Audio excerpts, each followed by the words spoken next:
கட்சியில் இருந்து விலகுவதாக அறிவித்து தாவேகா கொடியை இறக்கிய மகளிரணி நிர்வாகி அடுத்த நாளே தன் கையால் கொடியேற்றி வைத்து பேட்டி.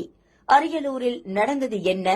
நான் இதுல நான் செயல்படல, நான் பொது இடத்துல தான் செயல்படலன்னு சொன்னா நான் அந்த கட்சியிலேருந்து நான் வெளில போறேன் அப்படின்லாம் நான் சொல்லல. இந்த கட்சியில எனக்கு இருக்கிறதுக்கு விருப்பம் இல்ல, நான் விலகிக்கிறேன் அந்த கட்சியை விட்டு. அரியலூர் மாவட்டம் தாப்பழூர் அருகே உள்ள கார்குடி கிராமத்தில் தமிழக வெற்றி கழகத்தை சேர்ந்த மகளிர் அணி நிர்வாகி பிரியதர்ஷினி ஜெயபால் கட்சியில் பெண்களுக்கு மதிப்பில்லை என்று கூறி விலகுவதாக பேட்டி கொடுத்தார். நேற்றைய தினம் செய்தியாளர்களிடம் இவ்வாறு பேசிய அவர் ஏற்றிய கட்சி கொடியை இறக்கியது அப்பகுதியில் பரபரப்பை கிளப்பியது. இந்த நிலையில் குறிப்பிட்ட அந்த பெண் நிர்வாகியின் அண்ணன் தம்பிகள் திமுக மற்றும் விசிகாவில் இருப்பதாகவும் தாவேகாவின் பெயரை கெடுக்க சூழ்ச்சி செய்திருப்பதாகவும் தாவேகா நிர்வாகிகள் விளக்கமளித்தனர். இதையடுத்து இன்று மாநில நிர்வாகி மற்றும் மாவட்ட மகளிர் பொறுப்பாளர்கள் ஆகியோர் பிரியதர்ஷினி ஜெயபாலிடம் பேச்சுவார்த்தையில் ஈடுபட்டனர்.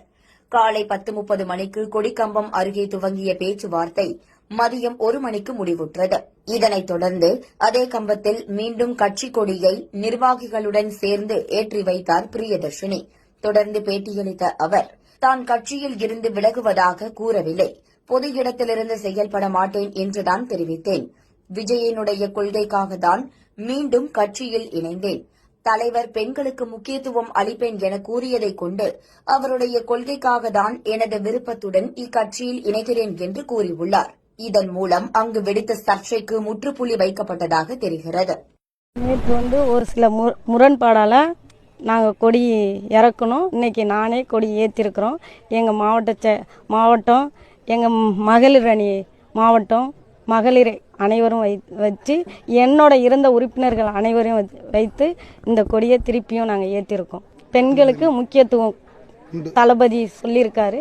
அந்த தளபதி கொள்கைக்காக மட்டும்தான் நான் இதுல நான் செயல்படல, நான் பொது இடத்துல தான் செயல்படலன்னு சொன்னா நான் அந்த கட்சியிலேருந்து நான் வெளில போறேன் அப்படின்லாம் நான் சொல்லல. என்னோட விருப்பத்தோட தான் நான் அந்த கட்சிக்கு வந்தேன். அதே மாதிரி என்னோட விருப்பத்தோட தான் அந்த கட்சியிலையும் இணைகிறேன்.